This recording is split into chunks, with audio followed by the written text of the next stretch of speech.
Так, меня зовут Алексей Банин. Я диджитал-продюсер телеканала «Дождь», как уже сказали.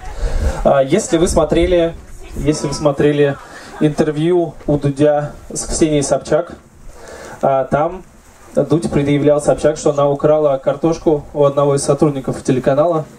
Вот это был я. И меня все знают как человек, как тот чувак, у которого Собчак спиздил картошку. Да вот. И это все, что я могу рассказать о себе, но продолжим про «Дождь» и про соцсети. Сегодня мы поговорим о, как это называется модно, про дистрибьюцию контента, а на самом деле просто про то, как заставить людей через соцсети или не через соцсети читать ваш контент, который у вас есть. Главный тезис, который у меня есть, который мне хочется сказать, это то, что все СМИ обленились и зажрались. В том плане, я сейчас объясню в каком. В том плане, что как сейчас работает СМИ. Кто угодно, Медиазона, Медуза, Дождь, неважно. Вот мы сделали какой-то контент. Мы контент на сайт поставили, вот он есть на сайте.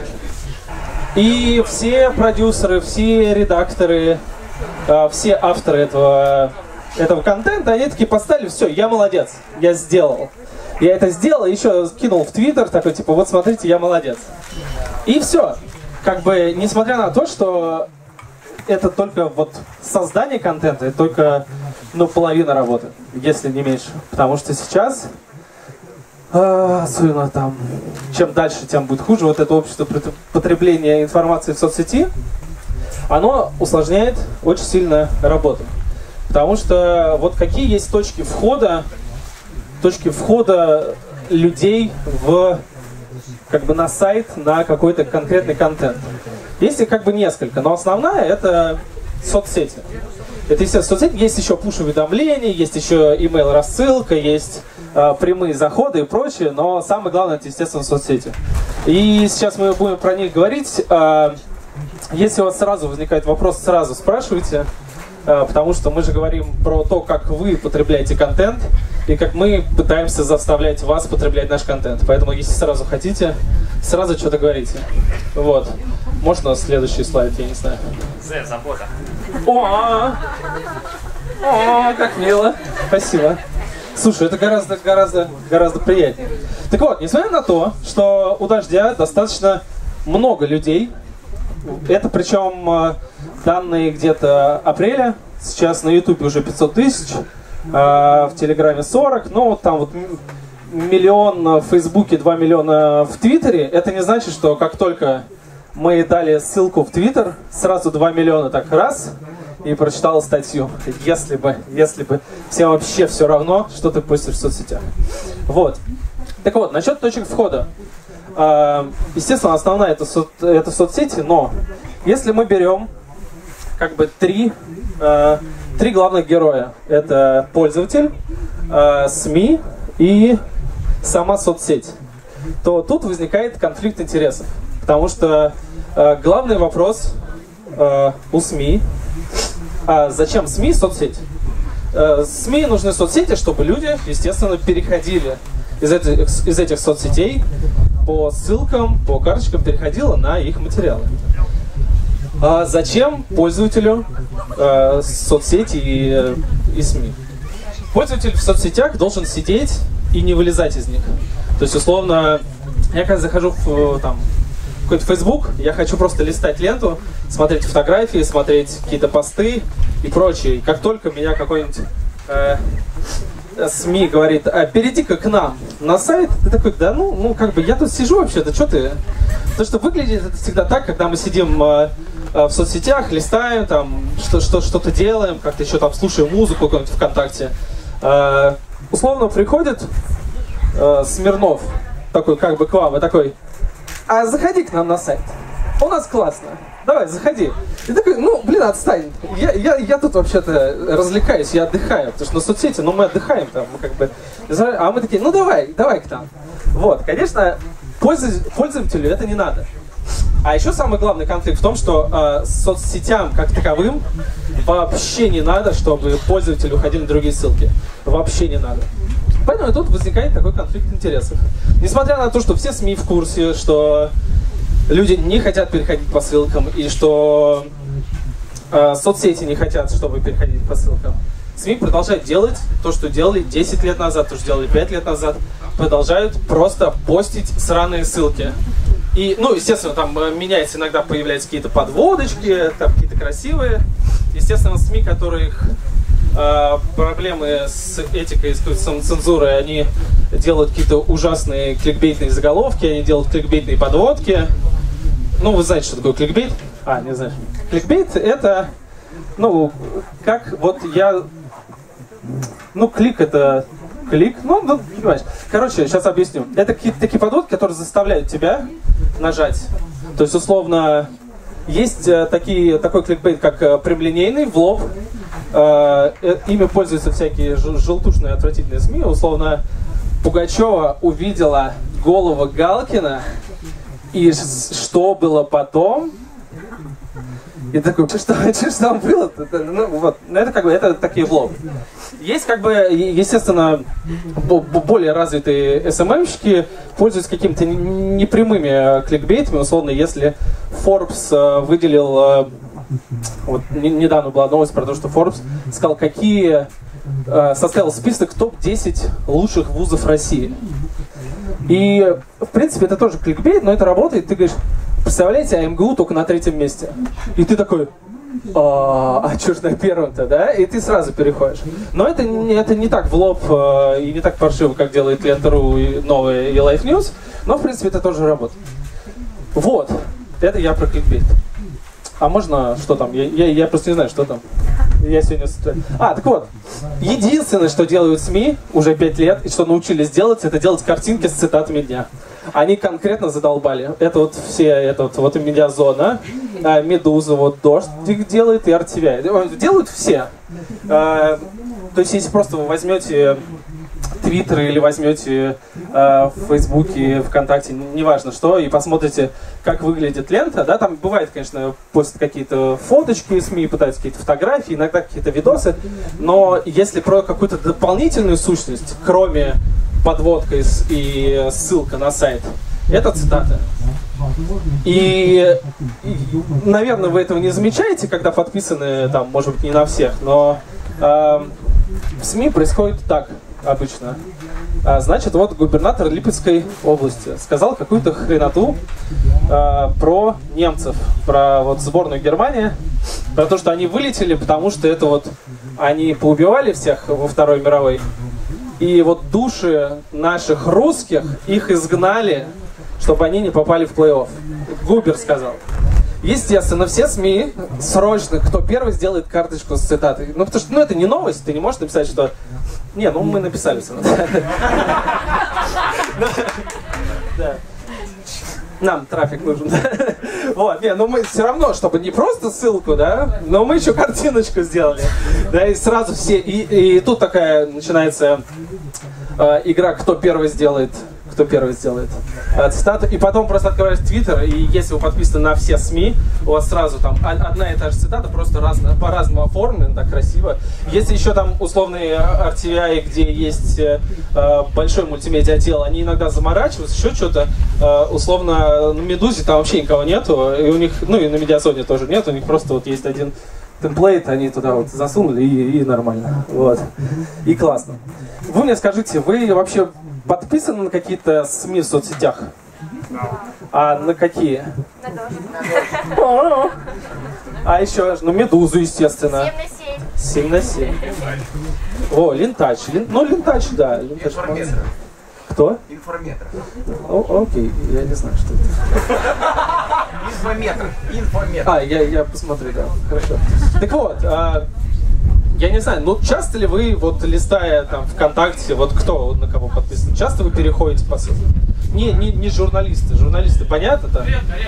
То есть, зачем, да? Тем более сейчас есть такая тема. Да.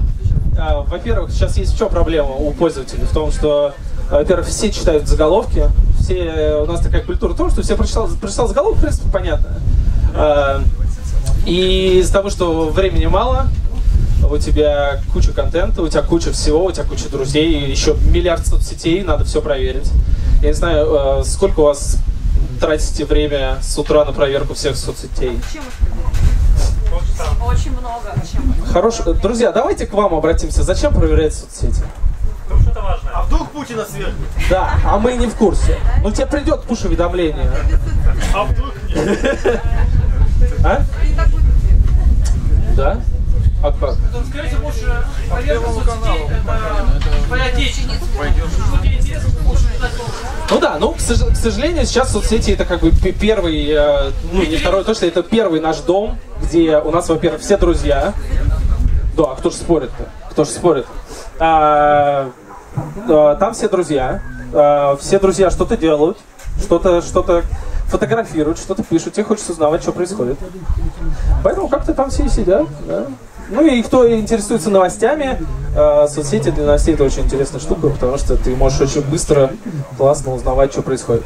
Особенно если это Твиттер. Вот, а кроме еще цитат дня, еще бывают цифры дня. И все всегда рисуют цифры. Тоже странная фигня, в общем. И как только начался... Вот можно следующий слайд?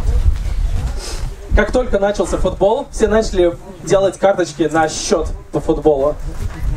Ну, тут вот лучше, конечно, Sports.ru делают, у них офигеннейший дизайн, но у нас тоже ничего. Ну, вот, а так все начали делать карточки на счета, счет на окончание матча, потому что не могла просто так новость выйти, нужно обязательно картинку.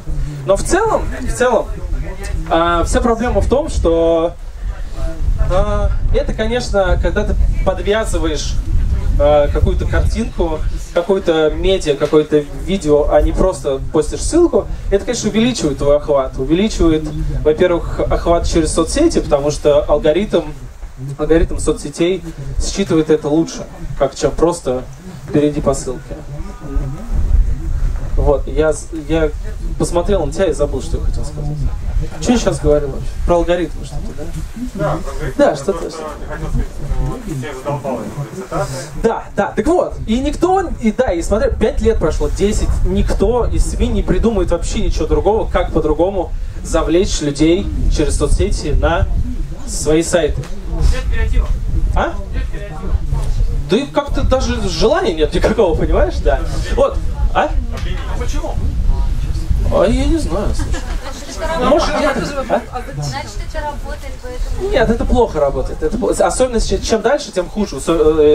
ВКонтакте ввел алгоритмическую ленту, в Фейсбуке алгоритмическая лента. Чтобы твой пост увидели, надо работать на этот алгоритм. Ну, то есть там достаточно сложная история. Поэтому это не то, чтобы хорошо работает. Оно могло бы работать больше. Да, тут Смирнов что-то хочет сказать. Замечание важное сделать по поводу проблем СМИ в соцсетях. Дело в том, что тот же Facebook, я думаю, вот этот ВКонтакт, они рассчитывают на платное продвижение. Да. В том числе. Да. Просто вопрос платного продвижения тоже довольно важный. И направленная политика соцсетей на то, чтобы медиа, у которых есть деньги, они платили за свое продвижение. И поэтому появляются вот посты. Это, кстати, отдельная сложность. И был же эксперимент, когда Facebook перешел на другую систему. Они постоянно меняют свой алгоритм. Но вот я где-то видел эту картинку, причем это иностранные медиа, чуть ли не словацкие медиа показывали, что, условно говоря, 30 июня среднее число переходов из Фейсбука 4000, а 1 июля 2. Да. Ну, то есть просто искусственным путем в 2 раза взяли и подрезали количество ссылок. Это очень большая проблема, на самом деле. Согласен, да. И у нас там, условно, бывает, что одна неделя, ну, если новости одни и те же, нет никаких там брейкингов, серьезных вещей, одна неделя охват 1 миллион человек, ну, 1 миллион человек увидело посты, а потом раз 600 тысяч. И ты такой, что происходит? Куда бежать? И мы делали все то же самое, мы ничего там нового не делали. А вопрос, да? Да, вопрос. Что делать с тем, что теперь в сети появилось очень много кликбейтовых заголовков, которые освещают проблему очень однобоко? Как журналистам одновременно и сделать заголовок, который будет завлекать кого-то, но в то же время и как-то завлекать именно на статью, а не просто там кричащее что-то выпустить, на что кликнут? Я говорю, вот, во-первых, надо определиться с задачей, потому что если у тебя задача трафик, Это один путь решения. Если у тебя задачи трафика, привлечения нету вообще, то это по-другому. Но я тебе честно хочу сказать, естественно, подводка в соцсетях должна интриговать и заинтересовывать, естественно. Потому что если ты просто, как часто дают ведомости, так делают, они дают заголовок новости, вставляют ссылку, а ссылка, потом появляется такая карточка, это называется сниппет, ты знаете, такая большая. На ней написано еще раз этот заголовок, под сниппетом еще в текстом еще раз этот заголовок. И, в общем, получается такая хрена. Естественно, ты на это никак в жизни не кликнешь, потому что тут люди вообще даже не заморачивались. Было очень смешно недавно, где-то месяц назад, ведомости написали заранее новость, это называется рыба, когда заранее пишут новость, и назвали ее ФСБ, и не успели переименовать целиком заголовок, вот он так сохранился, и, в общем, в сети вышло просто ФСБ. Это было достаточно забавно. Так вот, да, но нужно нам всем придумывать новые форматы и понимать, что происходит. Я вот как раз хочу немножко рассказать о тех форматах, которые мы придумали, и рассказать, насколько они вообще нужны и действенны. Можно следующий слайд? Мы придумали такую штуку, как рекап. Рекап — это такой условно резюме. Это вот отдельно 24 мая, 25, 13 июня. Мы просто рисовали вертикальную карточку для мобилы, где просто написаны главные новости дня. Вы видите, да, что написано? Понятно. Просто главные новости дня, но еще то, что Сенцов голодает, это важно помнить. Оно, естественно, никак не кликабельно. Ты не можешь на нее нажать, и у тебя откроется именно эта новость. Но когда ты условно в Instagram Stories, у тебя же куча людей, да, друзья постоянно снимают там свои ноги, себя, какие мы классные, и вдруг у вас в Instagram Stories всплывает такая штука, останавливается взгляд немножко, потому что немножко отличается от всего, что обычно там в Facebook Stories, ВКонтакте Stories, там Instagram Stories. Но плюс, что оказалось, то есть на это тратится где-то там минут 40-50 у мультимедиа-редактора. И оказалось, в Инстаграме же можно вот именно только в сторис подвязать ссылку, чтобы ее открыли, там так свайп вверх. И несмотря на то, что нам казалось... Подожди, куда? Подожди. Нет, не слайд вверх, подожди. Да. Я думал, как я вот так вот сейчас сделал рукой, она раз поменялась. Вот так я буду делать.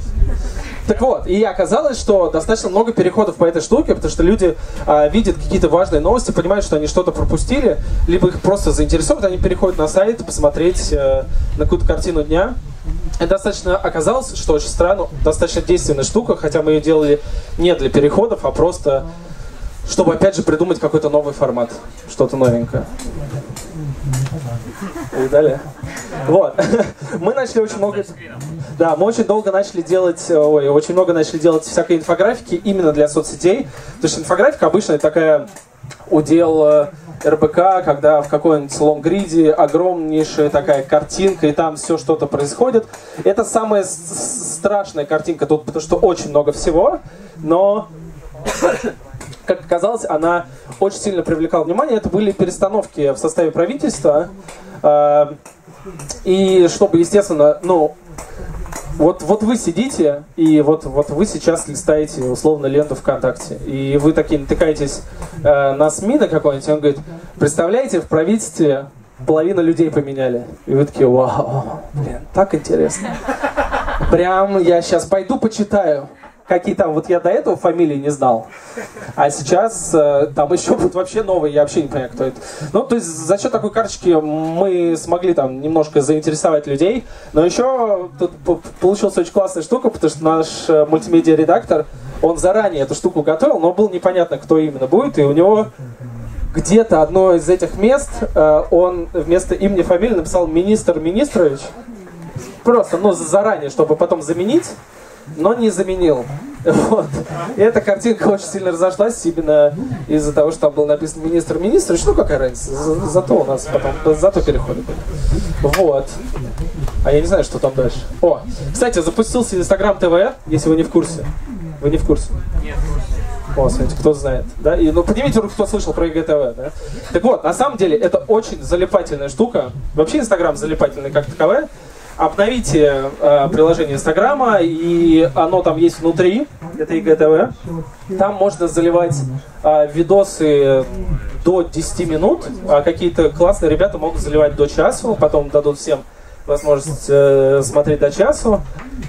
И когда ты начинаешь это смотреть, тебе вообще не хочется уходить из Инстаграма, потому что Инстаграм начал привлекать очень много людей, которые и очень много СМИ, которые делают достаточно качественный контент. Когда я там первый раз зашел, там был сразу видео National Geographic про космос, и я просто вот так вот сел в автобусе и просто вот смотрел. И это круто, потому что это вертикально. Да, но там, естественно, вся проблема в том, что все видео вертикальные. Я прибежал в тот же день, говорю, надо срочно что-то сделать, но мы, естественно, вертикально не снимаем, у нас все-таки телевизор. И мы немножко порезали видосы, выложили 2 сразу там интервью с Монеточкой и с Noise MC. И туда можно, да, видите, вот молодежь, если что, да, на Дожде есть Монеточка и Noise MC. Все нормально. Не только политика, если что. Вот, и оказалось тоже, и там тоже можно подвязать ссылку, и люди просто долго-долго-долго смотря, тоже достаточно переходили. Я не знаю, что будет дальше с этим сервисом.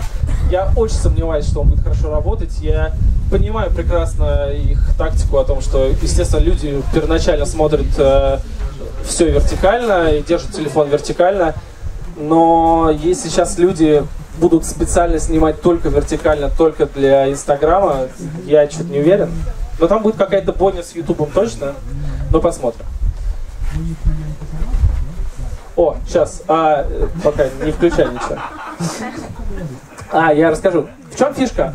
По поводу того, что я говорил, что соцсетям важно, чтобы люди не выходили, из соцсетей. Но всем кажется, что... Ты какой-то вопрос хочешь? Нет, я просто... Я понял. Вот. Соцсетям, всем кажется, что в соцсети там какие-то люди работают. Ну, понятно, в Фейсбуке, до Фейсбука вы не достучитесь, там у нас нету русских представителей, там был какой-то один человек, но до него не достучишься. Но если вы берете, работаете с ВКонтакте или там Одноклассниками, если вы любите Одноклассники, там классные подарочки, иконы можно ставить на фотографию. Вот. Они с огромным удовольствием поддержат любую вашу инициативу, если она будет касаться только ВКонтакте, и она будет эксклюзивна для ВКонтакте, и она не будет уводить куда-то со ссылкой. То есть вот мы решили, у нас нет денег, у нас нет ничего, есть одна камера, и какие-то к нам студенты из вышки приходили, говорят, а мы хотим что-то делать у вас. Мы такие, садитесь и давайте болтать. И они просто час болтали, и получилось, что как-то такое интересное шоу получилось в итоге. Давай мы посмотрим, это трейлер небольшой. У нас уже 10 выпусков есть. 3? Серьезно? Нет, в жопу, давай, это неинтересно. И у нас 3 минуты осталось. Короче, там классно. Вот, короче, я хочу сказать, что... Да, это потом будет, это интересное видео. Так вот, сейчас, не запускаем пока. Да. Я хочу сказать о том, что ВКонтакте нас пушит специально ради того, чтобы... Вот мы ничего не предлагаем, мы ничего не говорим, типа, пожалуйста, вот вам деньги. Но если у нас примерно видео, залитые на ВКонтакте, смотрят 1020, то вот эту передачу, которую просто ведут студенты, которые они просто час творят какую-то херню, а ее смотрят 200 тысяч человек. Потому что у них есть такая витрина видео, они ее туда специально вставляют, просто ради того, чтобы больше было от СМИ каких-то штук, которые делаются внутри соцсети, и люди никуда не уходили. Поэтому если у вас будет какая-то именно идея, как формировать, как делать что-то внутри сети, они всегда помогут и всегда будут, надо сначала достучаться, а потом помогут. Вот. Кроме онлайна, я еще хотел сказать про офлайн, но у нас 3 минуты, у нас просто была одна.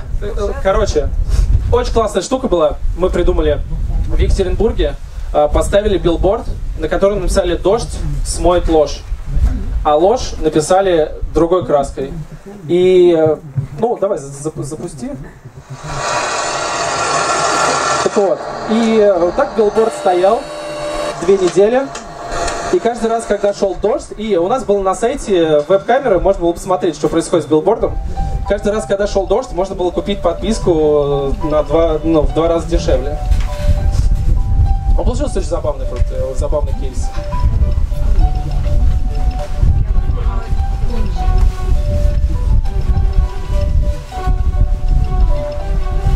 почему ложь исчезла в конце концов. И вот так вот несколько недель стоял в Екатеринбурге, был достаточно забавно. Но остальное я, наверное, уже не успею рассказать, так что все, да, все. Да, сорян, просто. Ура.